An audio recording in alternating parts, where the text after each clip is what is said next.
오늘은 어떻게 구원을 받는가 계속해서 구원의 확신이라는 제목으로 오늘 나누고자 합니다.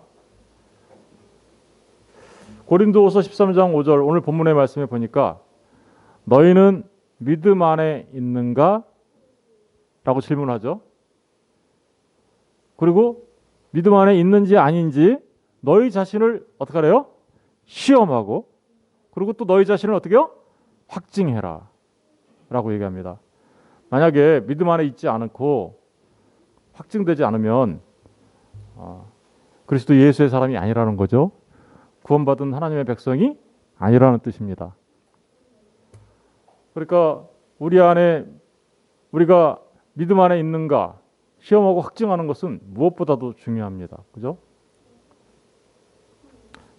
여러분들은 구원받은 하나님의 자녀이십니까? 아멘이십니까? 확신하십니까? 정말이십니까? 예. 먼저 우리 세상의 모든 사람들이 모두 구원받은 하나님의 자녀인 줄 믿습니다. 예. 그런데 한 가지 더 질문할게요. 어떻게 하십니까? 여러분들이 믿음 안에 있다라는 사실을 시험해 보니 어떻게 확증할 수 있습니까? 도대체 어떻게 아실 수 있는 것입니까? 다시 한번 묻겠습니다. 확신하십니까? 정말이십니까? 오늘 이 질문들에 대하여 우리가 생각해 보려고 하는 것이죠. 예. 구원의 확신에 대한 두 가지 잘못된 주장이 있습니다. 극단적 주장이에요. 첫 번째 오류는 구원의 확신은 절대 가질 수 없다라고 말하는 사람들이 있어요. 구원의 확신 같은 거는 어떻게 사람이 구원의 확신을 가질 수가 있어? 절대로 가질 수 없어 라고 말하는 사람들이 있다라는 거죠. 왜 그들은 그렇게 말하는가 하면 이렇습니다. 우리는 유혹에 너무나 쉽게 흔들려요. 그죠? 그리고 실수투성이인 사람이에요. 실수가 너무 많아요. 우리가 하나님을 믿는다고 하면서도 때로는 우리가 죄 가운데 빠지게 되는 그런 일들이 일어나기도 합니다. 그런데 어떻게 감히 우리가 구원의 확신을 가질 수 있겠는가? 라고 말하는 거죠. 절대로 구원의 확신을 가질 수 없다. 이렇게 말하는 겁니다. 죽어봐야 알지. 죽어봐야 아는 거지. 죽기 전에 어떻게 구원받았는지 못 받았는지 알 수 있겠어. 절대 몰라. 이렇게 얘기하는 사람들이 있어요. 그러니까 그들은 신앙생활하면서 어때요? 늘 어때요? 불안에 떨어요. 죽어봐야 아니까. 그러니까 이제 받을 확률을 높이려니까 어떻게 해야 돼요? 열심히 노력해야지. 그죠? 이제 이렇게 나가는 거죠. 그러므로 선행으로 구원의 확률을 높여야 한다. 이렇게 얘기하는 거예요. 그래서 많은 선행들을 하죠. 겉으로 보면 어때요? 예수님께서 뱀들아 독사들이라고 욕했던 바리새인과 서기관과 같이, 그죠? 엄청나게 선행을 많이 하며 신앙생활을 잘하는 것처럼 보이는, 소위 말하면 종교생활을 너무너무 잘하는 그런 사람으로 보일 수는 있어요. 그런데 속은 어때요? 늘 불안한 거예요. 내가 정말 이 정도 하면은 구원 받은 걸까? 그죠? 이 사람들은 그래서 행위 구원을 강조합니다. 우리의 행위를 굉장히 강조해요. 행위가 나쁘다라는 거 아니에요. 그런데 행위 구원을 강조하게 되면 그 안에는 정말 진정한 구원이 없게 되는 거죠. 신인 협력서를 강조해요. 하나님의 은혜를 받았지만 인간이 노력하지 않으면 구원받지 못한다라고 해요. 불안하죠. 그러니까 내가 도대체 얼마큼 노력해야 구원받는 거야? 내가 도대체 얼마큼 선한 일을 해야 구원받는 거야? 불안한다 말이에요. 죽어봐야 알지. 이렇게 결론을 내는 거예요. 결국 인간의 자력 구원을 강조하게 되고 인간의 자유의지를 중시 여기게 됩니다. 그리고 이신칭의를 믿음으로 구원받는 의롭게 된다는 것을 입으로는 안 하지만 실질적으로는 거부하는 거죠. 이신칭이를. 그들은 심지어 이렇게 얘기합니다. 믿음만으로는 안 되고 우리가 거룩하게 성화가 돼야 의롭게 여김을 받아. 이렇게 되는 거죠. 그러면 여러분 도대체 얼만큼 우리가 거룩해져야 하나님 앞에 의롭다 여김을 받을 수 있을까요? 이렇게 생각하는 사람들은요, 정말 늘 불안과 초조와 긴장 속에서 살아가죠. 때로는요, 이게요, 잘못된 방향으로 나갈 수 있어요. 에이, 불가능한 일인데 뭐 자포자기, 그죠? 자포자기, 내 마음대로 살아 그냥. 어차피 뭐 잘 모르겠는데 뭐 그냥 하고 싶은 거 하면서 살아, 이렇게 되는 거죠. 이런 방향으로 나갈 수도 있는 거예요. 예를 들면 카톨릭이 그렇습니다. 알미니안 교회들이 그렇습니다. 알미니안이라는 말을 잘 처음 들어보셨죠? 인본주의를 중요시 여기는 거예요. 믿음은 인간의 선택이라고 얘기하는 사람들이에요. 그래서 간단하게 영적 기도 시키고 너 믿었어? 선택해. 그래? 선택했어? 그러니까 구원받았어. 이런 식으로 얘기하는 사람들. 왜냐하면 인간의 의지가 중요하니까. 그런데 돌아서면 불안해요. 왜요? 자신의 선택과 결단을 믿을 수가 없잖아요. 인간의 결단과 선택이 얼마나 자주 변합니까? 그렇죠? 이렇게 믿는 사람들은요, 그러니까 어때요? 기쁨이 없어요. 그런 사람들이죠. 이 절대적인 구원의 확신을 가질 수가 없다라고 말하는 사람들이에요. 오류죠. 반대로 이번에는 이렇게 얘기하는 사람들이 있어요. 구원의 확신이 없으면, 두 번째 오류인데, 구원의 확신이 없으면 구원받지 못한 것이다, 이렇게 얘기하는 사람들도 있어요. 그런가요? 구원의 확신이 없는 자는 신자가 아닙니다 라고 얘기하는 거죠. 그러니까 신자는 반드시 구원의 확신이 있어야 된다라고 얘기하는 거예요.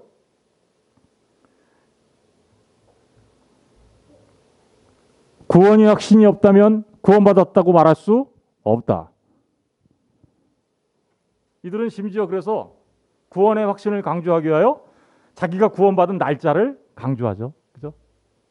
나 몇 월 며칠 날 내가 거듭났다라고 얘기하면서 자기는 몇 날 몇 월 며칠 날 몇 시에 거듭났는지 안다고 하면서, 그래가지고 그런 것들을 당신은 그걸 아니까 이제 구원받은 하나님의 백성이라고 그러면서 구원의 확신 속에서 살아간다고 얘기하죠.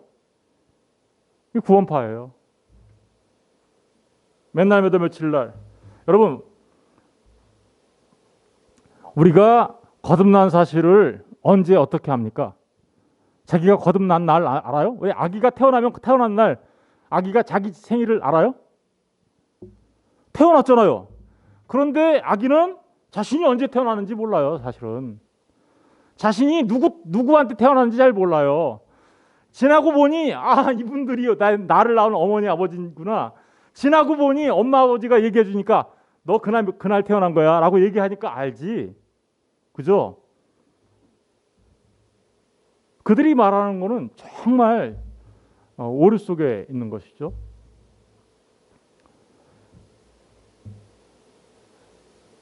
구원의 확신이 없으면 구원받지 못한 것이다. 그렇지 않습니다. 구원의 확신에 대한, 그렇다면 바른 이해는 어떤 걸까? 한번 생각해 봐야 되겠죠? 예, 구원과 구원의 확신. 예. 구원받은 성도는요, 구원의 확신을 가질 수도 있고, 구원받은 성도는요, 구원의 확신이 없을 수도 있어요. 없을 수도 있어요. 둘 다 가능해요. 그런데 구원받지 못한 사람이 구원의 확신을 가진 사람들도 있어요. 뭐라 그럴까요? 우리는 이 사람들을 거짓 성도라고 하는 거죠. 자신 구원받았대. 아까 이제 그런 식이죠. 영적 기도 한번 했다고 구원받았다고 막 이렇게 선포해 주니까 나 구원받은 거야 이렇게 이제 생각하는 사람들. 사실은 우리가 거듭나는 건 영적 기도한다고 되는 겁니까? 거기 나왔잖아요. 하나님께로 난 자들은 사람의 뜻으로나 혈통으로나 결단이나 이런 걸로 되는 것이 아니라 하나님께로부터 난 자다라고 얘기하잖아요. 하나님의 은혜로 나는 건데 마치 인간이 무슨 일을 했기 때문에 난 것처럼. 그래서 착각 속에서 살아요. 거짓 성도일 가능성이 굉장히 높죠. 구원받지 못한 사람이 구원의 확신이 없는 건 뭐? 당근이죠. 예. 그렇습니다. 그러니까 우리가 지금 생각해 봐야 될 것은 세 종류의 사람이에요. 예. 구원받았는데 구원의 확신이 있는 사람, 구원받았는데 구원의 확신이 없는 사람, 구원받지 못했는데 구원받았다고 착각하고 사는 거짓 성도. 이 세 종류의 사람을 생각해 봐야죠. 예. 먼저 우리가 생각해 볼 거는 거짓 성도의 경우를 먼저 한번 생각해 볼게요. 거짓 성도가 구원의 확신을 가진 경우가 있어요. 아직 성도가 아닌데 나 구원받았다고 착각하는 거죠. 구원받지 못하고서도 구원받았다고 착각하는 경우다 보니까 뭘로 살아요? 사실은 자신이 믿음을 가진 게 아니라 자신의 신념 속에서 살아가는 거예요. 내가 구원받았지. 자기 확신이죠. 자기 확신과 자신의 신념이에요. 잘못된 구원의 증거를 믿어요. 나한테 이런 증거가 있으니까 내가 구원받은 거 맞지? 그런 걸로 확신하는 경우도 이 가운데 포함돼요. 그런데 이 사람은요, 구원의 확신이 없는 구원받은 성도보다 정말 심각한 상태가 되는 거죠. 왜요? 자신이 구원받았다고 하니 생각하고 있으니 진짜 구원받을 기회를 상실할 가능성이 굉장히 높은 상태예요. 구원받지도 않았는데 구원받았다고 생각하고 있어요. 그럼 어떻게 구원받는데요? 최악의 상태예요, 이 상태가. 수많은 사람들이 사단의 속임에 넘어가서 이 상태에 있을 가능성이 굉장히 크겠죠. 예. 조심해야 되는 거죠. 구원받음의 증거가 될 수 없는 것들이 있어요. 근데 이런 것들을, 구원받음의 증거가 될 수 없는 것들을 자신이 구원받은 증거라고 생각하는 거예요. 예? 구원받음의 증거가 될 수 없는 것들. 예를 제가 한 몇 개를 이렇게 기록해 왔는데, 구원받음의 증거가 될 수 없는 것. 교회 잘 다니니까. 교회 잘 다니는 게 구원받은 증거예요? 그렇지 않죠. 그렇죠. 교인 이꼴 성도일까요? 성립할 수 있기도 하고 성립할 수 없기도 합니다. 그죠? 교인이라고 해서 전부 다 성도는 아닐 수 있습니다. 알곡이 뿌려진 곳에 가라지도 뿌려져요. 무슨 얘기인지 아시겠죠? 그래서 내가 예배당에 나가니까 가서 예배하니까 구원받은 성도라고 말할 수 있기도 하지만 그렇게 말할 수 없기도 합니다. 다시 말하면 교회 잘 다니는 것은 구원받음의 증거가 될 수 없습니다. 두 번째, 영접기도 했으니까. 아까 말했죠. 영접기도 따라했으니까. 아까 말씀드렸죠. 이거는 인간의 결단이 하나님의 은혜를 대체할 수 있나요? 없습니다. 수많은 사람들이 영접기도 한번 따라하고 어디 집회 가서 영접기도 한번 따라하고 나 구원받았다고 라고 얘기하는데 정말 그럴까요? 물론 그 가운데 그런 사람들도 존재할 수도 있어요. 하나님이 은혜 주시면. 그런데 그렇게 한다고 해서 인간의 결단으로 성도가 되는 것은 아닌 것입니다. 세 번째, 병 고침 받았어. 나 기도했는데 하나님이 나 병 고쳐줬어. 나 불치병에 걸렸었는데 나았어. 깨끗하게. 구원의 증거가 될 수 있을까요? 여러분, 나병 환자 10명이 왔어요. 예수님이 다 고쳐주셨어요. 그 중에 몇 명 구원받았어요? 1명. 병 고침을 받았다고 해서 구원받았다고 말할 수 없습니다. 여러분, 병 고침 받은 게 구원받은 증거라면 병원에 가서 병 고침 받은 것도 구원받은 증거예요?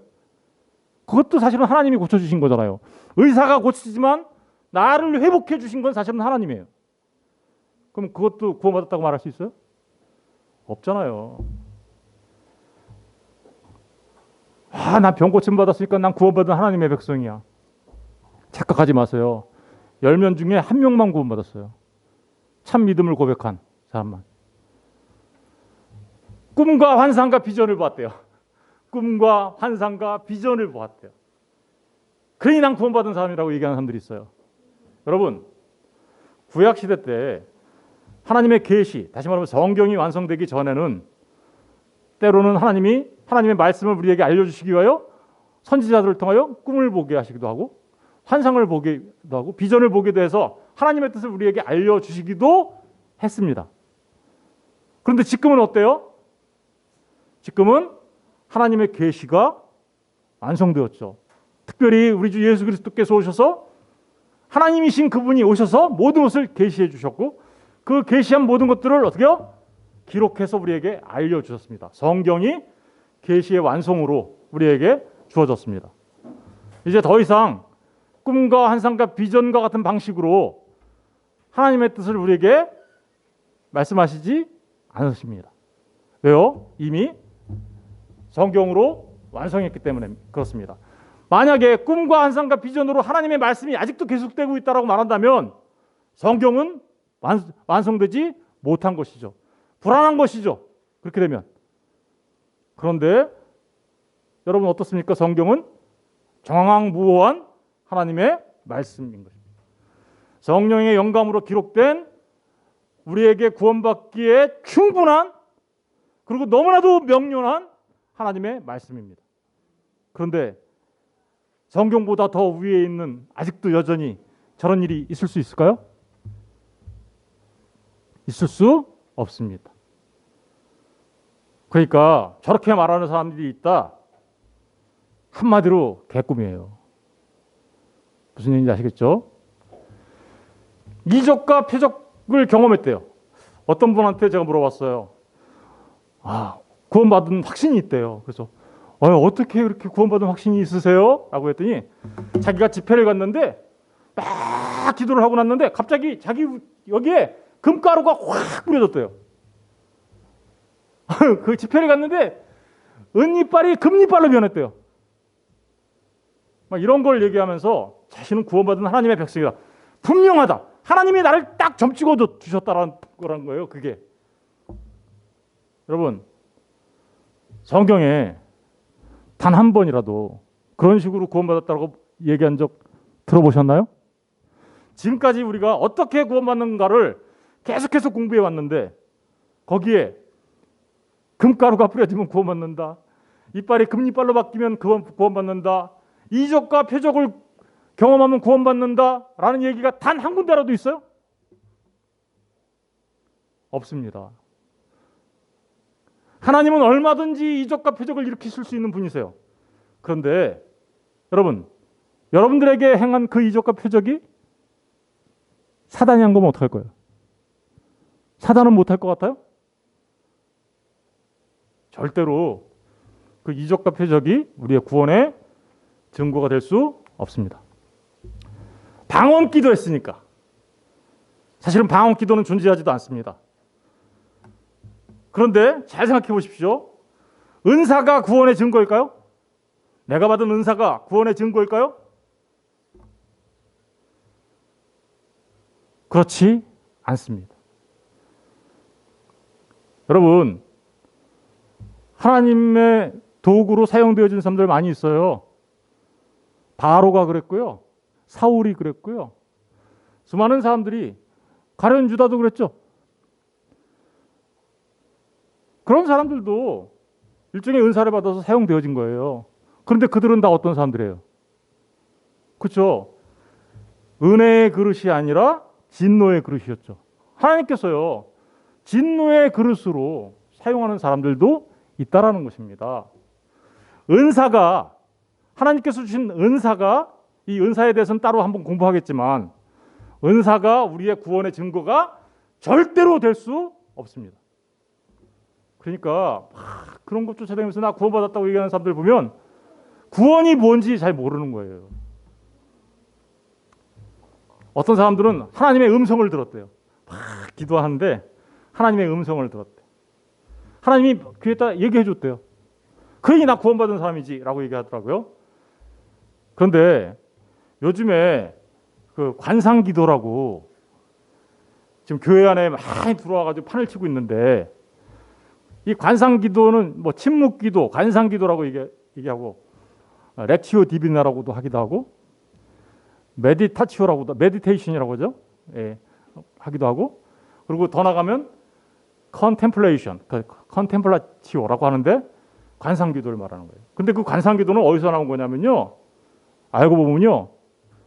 인도의 만트라, 반복하면서 하는 기도. 그런데 그게 어디서 나온, 인도의 쿤달리니예요. 쿤달리니는 뭐냐면 뱀의 힘을 이용하는 거예요. 다시 말하면 귀신과 접신하는 거란 말입니다. 이거 자세히 설명하려면 꽤 시간이 많이 걸리는데 굉장히 위험한 일이에요. 하나님은 우리에게 말씀하시는데 어떻게 말씀하시는가? 하나님의 말씀으로 우리에게 말씀하세요. 무슨 얘기인지 아시겠어요? 하나님의 말씀을 통하여 우리한테 말씀하시지 갑자기 산신령처럼 전목사사사사 오늘 밥 먹었냐 아냐 이렇게 그렇게 안 하신단 말입니다. 오늘 동쪽으로 가면 귀인을 만날 거다. 그런 식으로 하지 않습니다. 하나님은 우리에게 하나님의 말씀으로 말씀하십니다. 8번째, 기도 응답을 받았으니까. 여러분 기도 응답 받으신 분들 많이 있죠? 그럼 기도 응답 받았다고 막 좋아하면서 난 구원받은 하나님의 백성이라고 얘기하는 사람들도 있어요. 그런데 그 기도 응답도 하나님이 주신 것이 아니라 자신의 욕심을 채워주기 위한 사단의 속임이면 어떡할 거예요? 그 또한 구원의 증거가 될 수 없습니다. 굉장히 많아요. 헌금 많이 했으니까. 나 헌금 많이 한 사람이야. 어? 그러니까 나는 당연히 구원받은 사람이지. 내 믿음이 이렇게 좋은데. 그러면서 자신의 그 공과를 내세우면서 하나님은 당연히 나를 구원해 주셔야지 라고 말한다면 그거 뭐예요? 인과응보 사상이죠. 그 무슨 사상이에요? 불교 사상이죠. 힌두교 사상이죠. 서양 플라톤 철학이죠. 그게 자력구원론이에요. 그게 이 세상의 모든 종교는 다 자력구원이에요. 그렇게. 그런데 기독교가 그런 종교인 줄 알고 그렇게 말하는 거죠. 기독교는 절대로 인과응보, 내가 무엇을 했기 때문에 하나님이 나한테 빚쟁이가 돼서 이렇게 해주셔야 한다라고 말할 수 있는 종교가 아닙니다. 기독교는 은혜 받을 수 없는 우리가 하나님이 우리를 불쌍히 여겨주셔서 그 은혜로 구원받는 거예요. 무슨 얘기인지 아시겠죠? 저런 모든 것들이 우리 구원의 증거가 될 수 없습니다. 제가 한 9가지만 예를 들었는데 굉장히 많이 있어요. 그걸 다 어떻게 가르쳐 주냐고요. 제가 이게 그러니까 매일 예배에 잘 참석하세요. 고린도후서 11장 13절 15절에 보니까 그런 사람들은 거짓 사도요 속이는 일꾼이니 자기를 그리스도의 사도로 가장하는 자들이라. 이것은 이상한 일이 아니다. 사탄도 자기를 광명의 천사로 가장하나니 그러므로 사탄의 일꾼들도 자기를 의의 일꾼으로 가장하는 것이 또한 대단한 일이 아니다. 이렇게 속이는 거 대단한 일이 아니야. 사단이 이렇게 하는 거 그 너무나 쉬운 일이야. 사단은요 아까 그런 일들을 통해서 우리를 속이려고 해요. 거짓 사도, 거짓 선생, 거짓 목사. 그런데 그들의 마지막은 그 행위대로 된다. 무슨 얘기예요?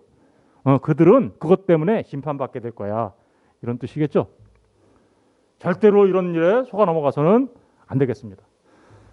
마태복음 7장 22절 23절 은사가 우리를 구원하는 거 아니다라는 게 여기 딱 나오죠. 그날에 많은 사람들이 나더러 이르되 주여 주여 우리가 주의 이름으로 선지자 은사 받아서 선지자 노릇했어요. 노릇하며 주의 이름으로 귀신 쫓아냈어요. 권능 행했어요. 이적과 표적 막 행했어요. 주의 이름으로 많은 권능을 행했어요. 와 기적도 막 이렇게 했네. 병자 막 고쳤네. 그런데 예수님이 뭐라 그래요? 23절 그때 그들에게 밝히 말하되 내가 너희를 도무지 알지 못하되 불법을 행하는 자들아 내게서 떠나가라. 이러한 것이 우리 구원의 증거가 될 수 없습니다. 그런데 저런 거 하면 너무 신비해 보이죠? 그러니까 사람들이 신비해 보이니까 막 수없이 따라다녀요. 그런데 정말 조심해야 하는 것이죠. 오히려 데살로니가후서 2장 9절과 12절에 보니까 악한 자의 나타남은 사탄의 활동을 따라 모든 능력, 표적, 거짓 기적. 보세요. 우리를 속이려고 어떤 일이 벌어진대요? 능력, 표적, 거짓 기적과 불의의 모든 속임으로 멸망하는 자들에게 이런 거 속아 넘어가는 사람들은요, 멸망당하는 자들이에요. 자들이 있으리니 이는 그들이 뭐를 안 받아요? 진리의 사랑을 받지 않아. 진리를 안 좋아해. 하나님의 말씀을 따라가기보다 눈에 나타나는 그런 현상들을 따라댕겨요.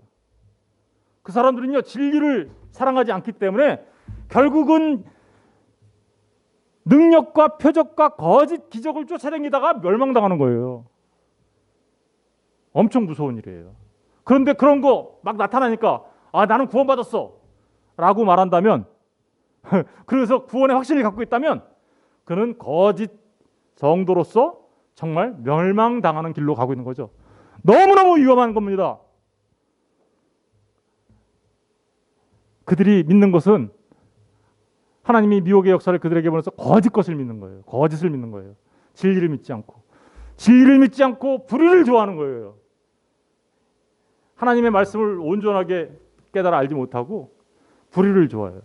나타난 현상들만 막 따라다니니까. 그러니까 나타나는 현상이 얼마나 위험한지, 눈에 보이는 것이 전부가 아닌 것입니다. 가상현실 무슨 요새 그런 거 많죠? 그 진짜예요? 메타버스 뭐 이런 거 진짜예요?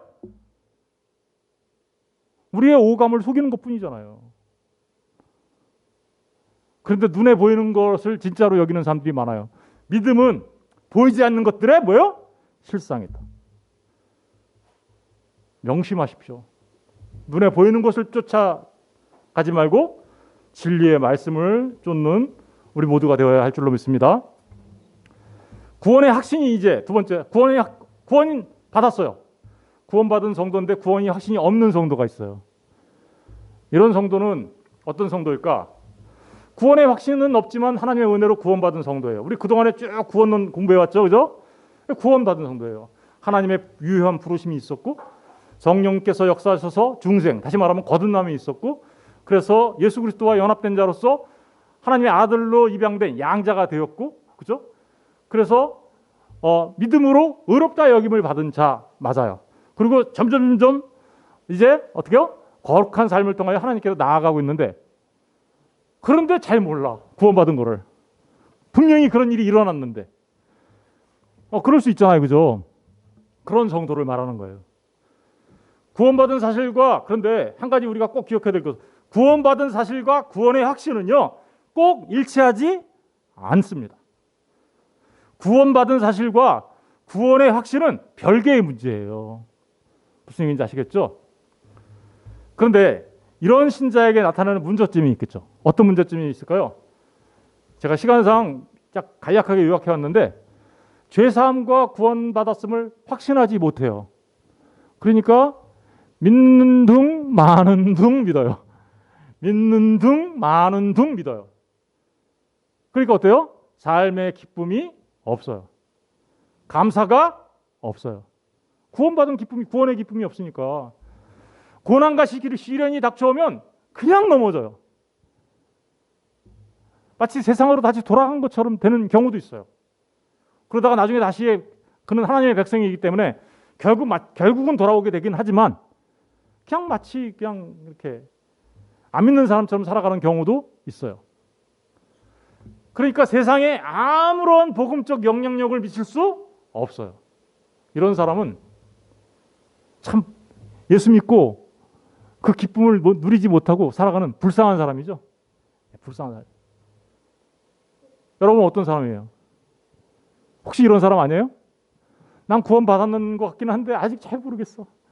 긴가민가 해. 그러니까 그냥 뭐 오늘은 기분 좋으니까 교회 가고, 오늘은 별로 기분도 안 좋고 날도 꿀꿀하고 밖에 놀러 갈 일도 생겼고 모르겠다. 오늘은 놀러 가자. 그러면서 믿는 둥 마는 둥 이렇게 살아가는 거죠.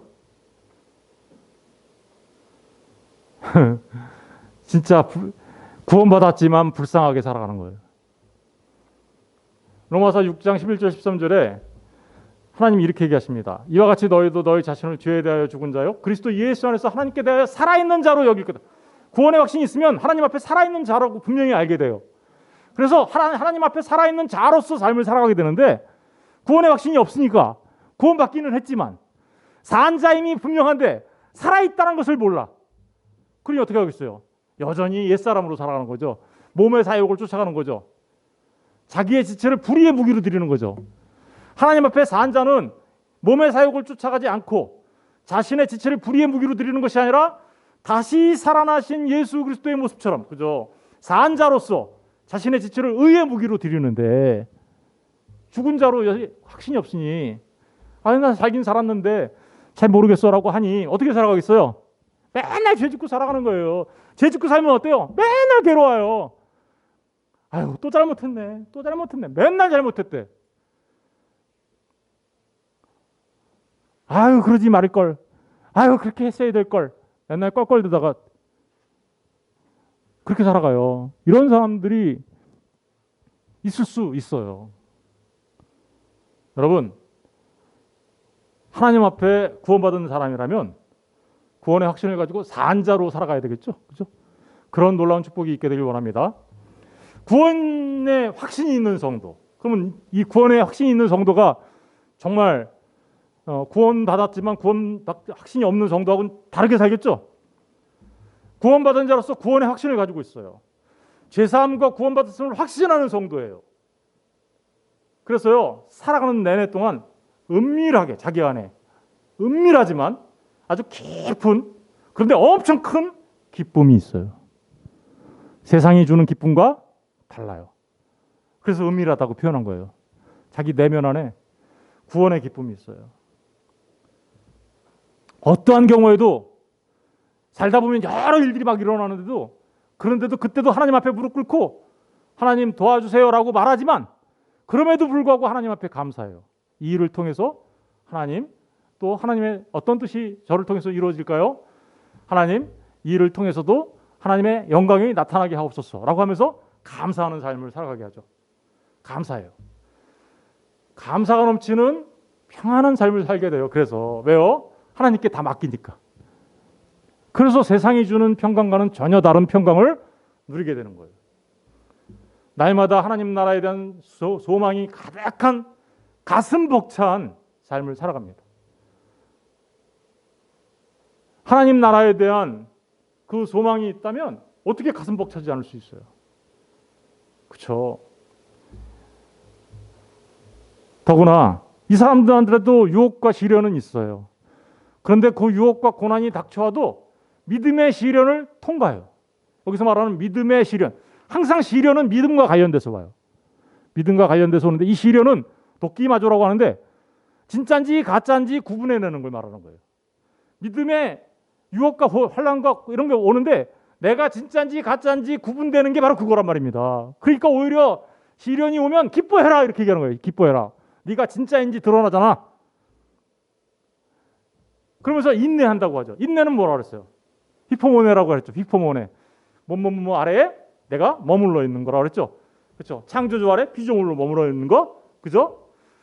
스승이 쓰인 주님 아래 제자로 머물러 있는 것.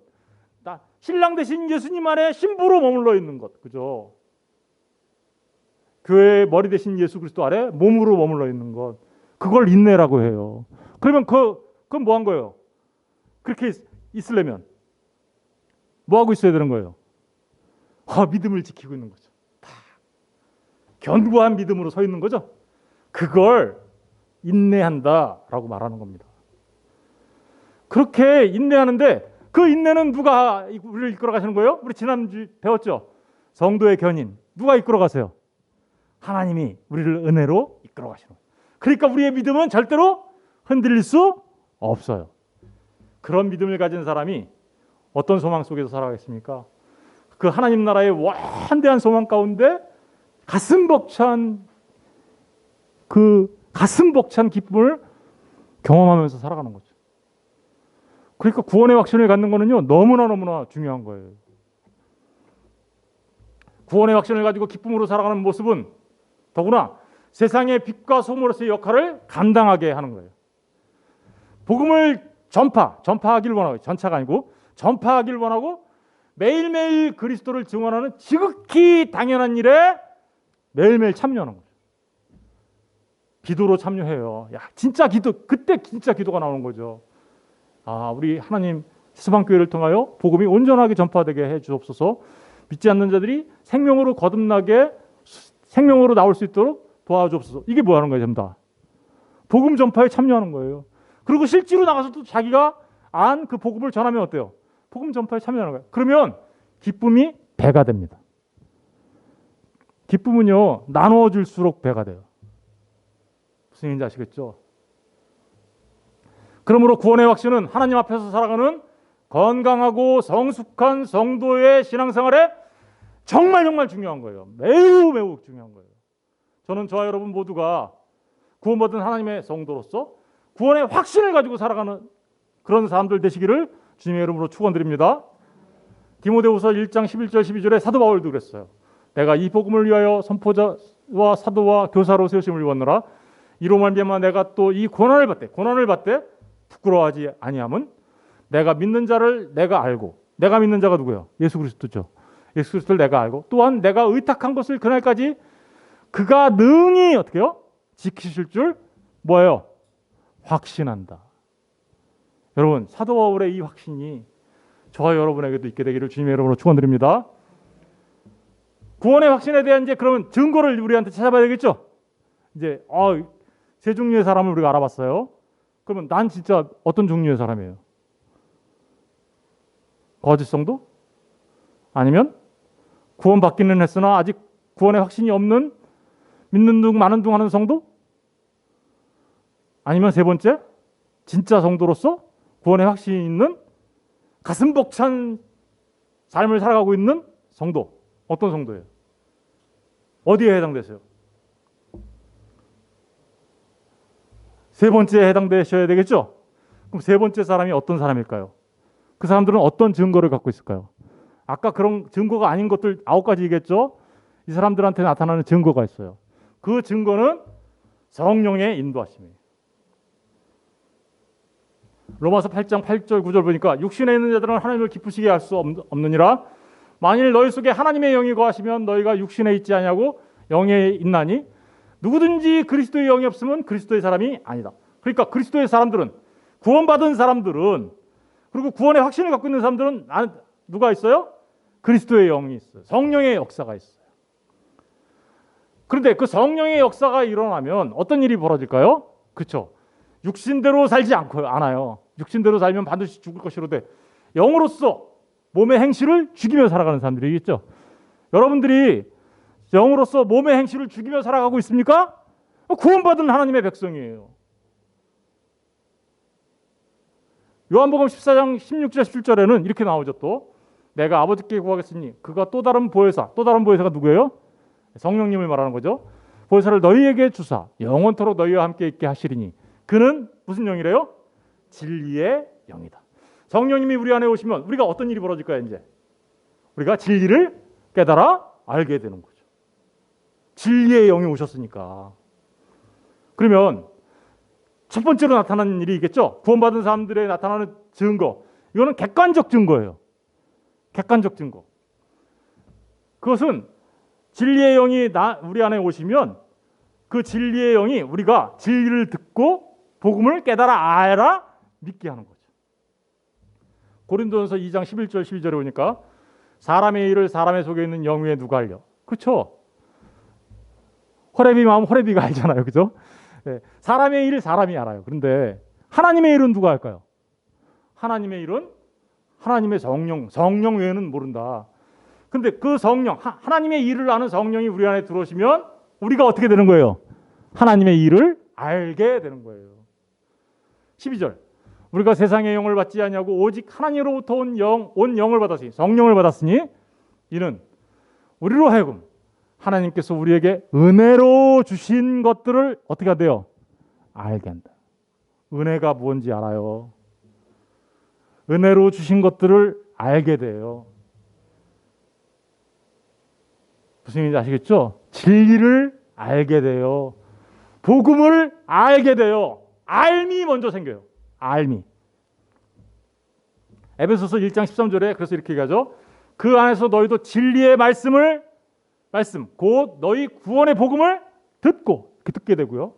그리고 그 안에서 어떻게 해요? 믿어요. 아, 이게 진리구나. 아, 이게 여태까지 내가 이걸 모르고 살았지? 이러면서 무릎을 치며 그 진리를 깨달아 아는 자가 되고 그리고 그 아는 것을 믿게 되는 거죠. 이게요 구원받은 자의 객관적 증거예요. 복음이 누구예요? 복음 잘 모르겠어요? 그냥 예수라고 말하면 정답이에요. 예수님의 인격과 사역이 복음이잖아요. 그죠? 예수님이 누구이신지 아는 게 복음이죠. 예수님이 무슨 일을 하셨는지 그 복음이죠. 예수님께서 하나님의 아들로 이 땅에 오신 완전한 사람으로서 죄 없으신 분으로서 죄 있는 우리를 대신하여 우리의 죄사함을 위하여 십자가에 달려 죽으시고 영원한 속죄 제사를 드리시고 그죠? 우리로 하여금 죄사함 받은 하나님의 사람들 되게 하셔서 하나님 앞에 그를 믿는 자마다 의롭게 여김을 받게 하신 것 어려워요? 영원한 속죄 제사를 드리신 우리 주 예수 그리스도 그 영원한 속죄 제사가 뭔지 알아요. 깨달아 알게 된단 말입니다. 그러니까 이것은 객관적 사실이죠. 주님이 하신. 그래서 우리가 구원받은 사람이라는 객관적 증거예요. 요한복음 5장 24절에 내가 진실로 진실로 너희에게 이르노니 내 말을 듣고 그래서 주님의 말을 듣고 진리의 말씀은 하나님의 말씀을 듣고 나 보내신 이를 믿는 자는 하나님을 믿는 자는 영생을 얻었고 심판에 이르지 아니하나니 사망에서 생명으로 어떻게요? 옮겨졌다. 보세요. 하나님의 말씀을 듣고 깨달아라 믿게 되는 거죠. 이게 첫 번째로 나타나는 일이에요. 요한복음 17장 3절에는 영생은 곧 유일하신 참 하나님과 그가 보내신 자 예수 그리스도를 뭐 하는 거예요? 아는 것이다. 그러니까 뭐를 알겠어요? 성령이 오시면 유일하신 참 하나님을 알게 되고 그죠? 유일하신 참 하나님이 이 땅에 보내신 예수 그리스도를 알게 되는 거예요. 어떻게 알아요? 말씀에 기록되어 있죠. 근데 이 말씀이 어떤 사람한테는 하얀 건 종이요 까만 건 글씨요 이렇게 보이는데 성령 하나님이 역사하면 이 안에 놀라운 비밀 그것을 깨달아 알게 되는 것이죠. 여러분들은 정말로 하나님의 말씀 안에 담겨져 있는 그 비밀이신 예수 그리스도를 알고 계십니까? 그게 우리가 구원받은 객관적 증거예요. 그런데 그렇게 지식으로만 아는 거는 가짜 성도들도 그럴 수 있어요. 그냥 지식으로는 알 수 있어요. 네. 하도 많이 들으면 어때요? 그렇지. 뭐 그래 맞아. 이렇게 할 수 있어요. 그런데 진짜 성도에게는 이제 그 객관적 증거뿐만 아니라 내 안에 주관적인 증거들도 나타납니다. 그 뭐예요? 심령의 변화예요. 에스겔서 36장 26절에 보니까 또 새 영을 넣으세요. 새 영은 뭐죠? 성령이시죠. 그죠? 성령이 우리 안에 들어오시면 우리 마음이 어떻게 돼요? 새 마음이 되는 거죠. 새 마음을 너희에게 주되 너희 육신에서 굳은 마음을 제거하고 무슨 마음을 주세요? 부드러운 마음을 주세요. 굳은 마음이 제거되고 새로운 마음, 부드러운 마음을 주시는구나. 그러면 이제 이거는 각 개개인한테 나타나는 거죠. 아까 예수님께서 행하신 그런 일은 객관적인 일이지만 이거는 각 개개인한테 나타나니까 무슨 일이에요? 주관적인 일이란 말입니다. 이게 각 개개인 한 사람 한 사람한테 나타나는 일이에요. 그러면 새 마음을 받았다? 부드러운 마음을 받았다? 이게 무슨 뜻일까요? 오늘 부른 찬양이에요. 오늘 부른 찬양과 같은 심령이 되는 거예요. 우리 한번 읽어볼까요? 마태복음 5장 3절 10절 시작. 심령이 가난한 자는 복이 있나니 천국이 그들의 것이며 애통하는 자는 복이 있나니 그들이 위로를 받을 것이며 온유한 자는 복이 있나니 그들이 땅을 기업으로 받을 것이며 의에 줄이고 목마른 자는 복이 있나니 그들이 배부를 것이며 긍휼히 여긴 자는 복이 있나니 그들이 긍휼히 여김을 받을 것이며 마음이 청결한 자는 복이 있나니 그들이 하나님을 볼 것이며 화평케 하는 자는 복이 있나니 그들이 하나님의 아들이라 일컬음을 받을 것이며 의를 위하여 박해를 받는 자는 복이 있나니 천국이 그들의 것입니다. 뭐예요? 예수님께서 산상순으로 말씀하신 팔복에 관한 거죠. 여러분 성령이 우리 안에 들어오면 이 팔복이 우리 안에서 성취되어져요. 잘 생각하셔요. 심령이 가난한 자는 복이 있나니 천국이 그들의 것입니다. 그러니까 심령이 가난해지면 천국이 내 거 되는 건가? 그러면 심령이 가난해지는 게 조건이고 그 결과가 천국이야? 그런 뜻 아닙니다. 무슨 얘기인지 아시겠죠? 앞에 애통하는 자, 온유한 자, 의에 줄이고 목마른 자, 긍휼히 여기는 자, 마음이 청결한 자, 화평케 하는 자, 의를 위하여 박해를 받는 자, 이게 천국 백성 되는 조건이 아니라 그것은 천국 백성에 이미 천국 백성 된 자들에게 나타나는 일이에요. 그러니까 이 말은 이런 뜻이에요. 어떤 뜻이냐면 복 있는 자요. 너는 참 복이 많구나. 복 받은 사람들이요. 복 받은 사람. 와, 복 받은 사람들 봤더니 어때요? 심령이 가난해졌구나. 이런 뜻이에요. 앞에 심령이 가난하면 복 받는다라는 조건이 아니라 이미 성령님의 역사를 통하여 예수 그리스도를 믿고 구원받은 하나님의 백성들에게 나타나는 일에 대해서 8개 복으로 얘기하고 있는 거예요. 무슨 얘기인지 아시겠죠? 심령이 가난해져야 됩니다. 그러면 복 받을 겁니다. 이런 게 아니라 당신이 예수를 믿고 복을 받은 사람입니까? 그러면 당신의 심령은 가난한 자입니다. 이런 뜻이에요. 가난하다는 건 무슨 뜻이에요? 이 가난하다라는 거 한마디로 말하면 이거예요. 난 예수 없으면 죽어요. 난 그 무엇으로도 나의 죄를 용서받을 수 없는 자이지만 난 예수 없으면 끝이에요. 복 받았죠? 예수 믿죠? 그러니까 천국 백성인 거예요. 그런 뜻입니다. 예수 믿고 성령님의 역사로 복을 받았어요? 심령이 애통해요. 자신의 죄 때문에 내 죄가 얼마나 큰지, 내 죄가 얼마나 용서받을 수 없는 죄인지 점점 깊이 깨달아 알게 되고 오직 주님만 의지하게 돼요. 애통해하죠. 자신의 죄에 대해서. 온유한 자 돼요. 예수님을 믿고 성령의 역사로 구원받은 복을 받은 사람들은 온유한 자가 돼요. 왜 그럴까요? 온유하다라는 게 온유, 따뜻할 온자 부드러울 유, 따뜻하고 부드러운 사람 된다 이런 뜻 아니에요. 그건 도덕적 윤리적으로 말하는 거고 여기서 말하는 온유는 프라이스라고 하는데 이것은 야생마가 주인을 만나 훈련을 받았더니 그 야생마가 주인의 말에 절대 복종하는 상태. 무슨 얘기인지 아시겠어요? 예수를 만났어요. 하나님을 만났어요. 성령님이 우리 안에 들어오셨어요. 그랬더니 어때요? 우리가 하나님의 말씀에 절대 복종하는 상태로 변해가는 거, 그거를 온유하다. 그 사람들이 뭘 받아요? 땅을 받죠. 저 땅 많이 사겠네 이런 말하는 거 아니죠. 약속의 땅, 하나님의 나라. 의에 줄이고 목마른 자, 이들은요, 구원받은 하나님의 백성들은요, 복받은 자들은요, 날마다 하나님의 말씀을 사모해요. 의가 되신 우리 주 예수 그리스도의 의가 없으면 나는 죽는다. 나는 죽는다. 주님 없으면 나는 하나님 앞에 멸망받아 심판받아 마땅한 존재가 되고 만다. 의에 줄여요. 예수님을 사모해요. 맨날 목말라 해요. 예수님을 사랑해요.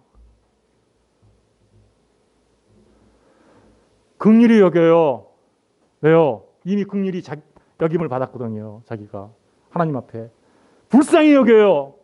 하나님 모르는 사람들을 어떻게 해요? 불쌍히 여겨요. 그럼 어떻게 하겠어요? 예수 믿으셔야 돼요.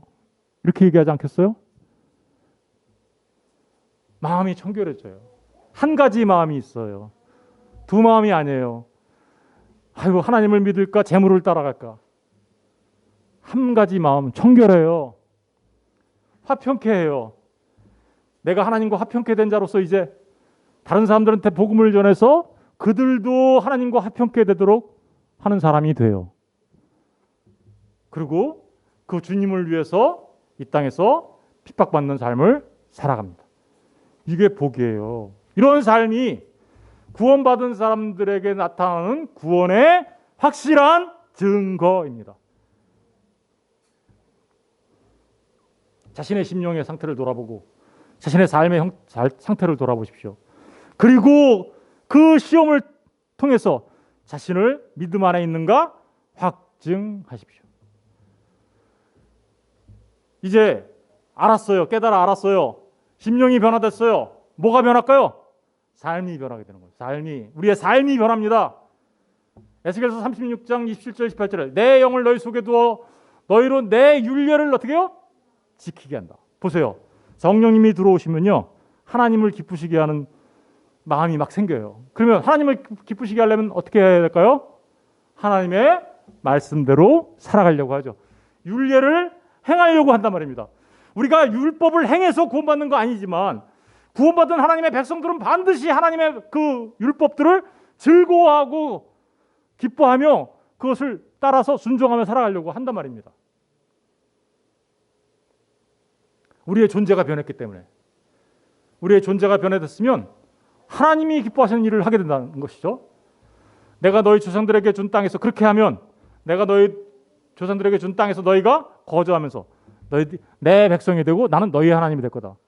하나님의 백성의 특징이에요.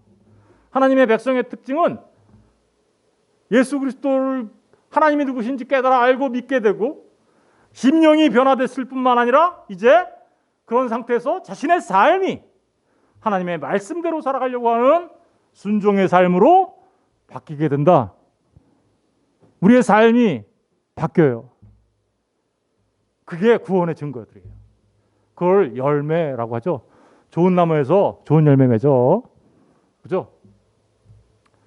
요한일서 2장 3절 4절 좀 더 구체적으로 보니까 우리가 그의 계명을 지키면 하나님의 말씀을 지켜요. 이로써 우리가 그를 아는 줄로, 하나님을 아는 게 단순한 지식이 아니죠. 보세요. 삶으로 나타나잖아요. 이제 하나님을 아는 것이라고 했는데 아는 것이 뭘로 나타나요? 삶으로 나타나는 거죠. 삶으로 나타납니다. 그를 아노라 하고, 알긴 알아. 이건 지식이죠. 아노라 하고 그의 계명을 지키자. 삶으로 안 나타나면 그는 뭐 하는 자요? 거짓말하는 자다. 진리가 그 속에 있지 않다. 그냥 지식으로만 한 거예요. 그는 진리가 있지 않기 때문에 그래요. 진리가 있으려면 누가 있어요? 우리 안에 성령이 있죠. 성령이 있으면 우리가 어떻게 해요? 심령이 변화되죠. 심령이 변화되니까 어떻게 돼요? 삶이 변화가 된다는 거예요. 삶이. 누구든지 그의 말씀을 지키는 자는 하나님의 사랑이 참으로 그 속에 온전하게 되었나니 이로써 우리가 그의 안에 있는 줄을 아노라. 그의 안에 산다고 하는 자는 그가 행하시는 대로 어떻게 해요? 자기도 행하지. 예수님이 가시던 그 길을 나도 가. 그래서 자기를 부인하고, 왜? 예수님 길을 가려니까 자기를 부인해야 되겠죠. 그리고 자기 십자가를 져야 되겠죠. 예수님이 가셨던 그 길, 십자가의 길을 나도 가야 되니 자기를 부인하고 자기 십자가를 지고 나를 따르는 자가 뭐래요? 주님이 걔가 내 제자야. 이렇게 얘기하죠. 바로 그런 삶이 나타난다는 것을 우리가 기억해야 합니다. 요한일서 5장 1절 4절 예수께서 그리스도의 심을 믿는 자마다 하나님께로부터 낳은 자니 또한 낳으신 이를 사랑하는 자마다 그에게서 난 자를 사랑하느니라. 그리스도의 심을 믿는 자, 성도죠.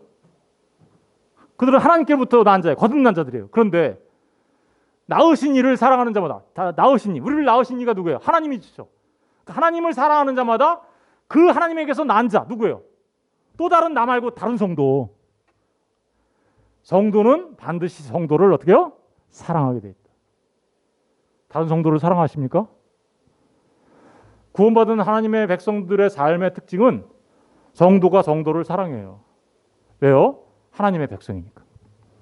우리가 하나님을 사랑하고 그의 계명을 지킬 때 이로써 우리가 하나님의 자녀를 사랑하는 줄 아느니라. 하나님을 사랑하는 것은 이것이니 우리가 그의 계명을 지키는 것이라. 그의 계명들은 무거운 것이 아니라. 계명을 통하여 구원받겠다고 하는 율법주의자들, 자기 공로를 세워서 구원받겠다는 사람들에게 계명은 무거운 짐이에요. 그래서 예수님이 그렇게 살아갔던 서기관과 바리새인과 유대인들한테 수고하고 무거운 짐진 자들아 다 내게로 와라 이렇게 얘기한 거예요. 왜요? 그게 너무 무거우니까. 그런데 예수로 인하여 참 자유를 얻은 자들은 율법은 더 이상 무거운 짐이 아니에요. 오히려 하나님의 뜻에 따라 살아감으로써 너무나 기쁜 삶이 되는 것입니다. 무슨 얘기인지 아시겠습니까? 하나님의 뜻에 맞춰서 살아가는 합당한 삶, 그게 우리에게 얼마나 큰 기쁨을 가져다 주는지 그런 것들을 경험하게 돼 있다는 거예요. 무릇 하나님께로부터 난 자마다 세상을 이기느니라. 세상을 이기는 승리는 이것이니 우리의 믿음이 있으면 하나님의 뜻대로 살아가니, 그러니까 세상과는 다르게 살아가죠. 그게 세상에서 승리하는 거야 라고 말하고 있잖아요. 그죠? 마지막으로 구원의 확신이 있는 사람들은, 구원의 확신이 있는 사람, 구원받은 분명한 증거는 예수님을 전하고 싶어서 자신이 갖고 있는 것들을 사용합니다. 나에게 주어진 시간을 사용하고 드리고, 나에게 주어진 재능들을 드리고, 나에게 주신 재물들을 드리면서 주님을 증거하기 위하여 힘쓰고 애쓰는 증인의 삶을 살아가게 되는 거죠. 나를 살려주신 주님인데, 나를 구해주신 주님인데 어찌 자랑하지 않을 수가 있습니까? 주님을 자랑하는 그 자체가 증인으로 살아가는 거예요. 사도행전 1장 8절에 오직 성령이 너희에게 임하시면 너희가 권능을 받고 예루살렘과 온 유대와 사마리아와 땅끝까지 이르러 내 증인이 된다 라고 말한 게 바로 구원받은 하나님의 백성들에게는 이러한 삶이 있어 라는 것을 말하고 있는 것이죠. 그런데 구원이 약화되는 경우 있죠. 어떤 경우? 구원의 확신이 약화되는 경우 간단해요. 죄 짓고 살면 그렇게 돼요. 죄 짓고 살면 나 구원받은 성도 맞아? 아까 말했잖아요. 산자로 여겨라. 두 번째, 인내하지 못할 때. 아까 말씀드렸죠. 야고보서 1장 3절 4절에 이는 너희 믿음의 시련이 인내를 만들어내는 줄 너희가 알미라. 인내를 온전히 이루라. 이는 너희로 온전하고 구비하여 조금도 부족함이 없게 하는 거다. 인내하지 못하면, 다시 말하면 예수 그리스도의 십자가 아래 머물러 있지 않냐면, 스승과 제자의 관계로서 머물러 있지 않냐면, 신랑과 신부로 머물러 있지 않으면, 시은 자 아래 법궤로 남아있지 않냐면, 그죠? 그러면 내가 구원받은 거 맞아? 헷갈리기 시작한다는 거예요. 믿음을 지킨다라는 거죠. 네. 여러분, 세상의 성도들은 죄에 빠지거나 인내하지 못해서 구원이 가물가물해지는 그런 불쌍한 사람들이 되지 말기를 주님의 이름으로 부탁드립니다. 네. 구원의 확신을 가지려면, 그래서 구원의 확신은 즉각적으로 올 수도 있어요. 사도 바울 같은 경우는 그랬겠죠, 그죠? 비상한 수단으로 하셨으니까. 그런데 대부분의 경우는, 오늘날의 대부분의 경우는 믿음이 성장해야 구원의 확신을 가질 수가 있어요. 일반적으로. 그래서 에베소서 4장 13절 14절에 우리가 다 하나님의 아들을 믿는 것과 아는 일에 하나가 되어가야 돼요. 알긴 아는데 제대로 못 믿어. 믿긴 믿는데 뭘 믿는지 잘 몰라. 믿긴 믿는데 뭘 믿는지 모르는 게 그걸 맹신이라고 하는 거예요. 맹신. 제대로 된 믿음 아니에요, 그거. 진짜 믿는 믿음은 내가 뭘 믿는지 정확하게 알아요. 그렇죠? 그래서 그게 하나가 돼가는 거죠. 그러면 온전한 사람이 되죠. 그래서 그리스도의 장성한 분량까지 자라가는 거죠. 그러면 어떤 일이 생길까요? 세상이 흔들리지 않아요. 요동하지 않아요.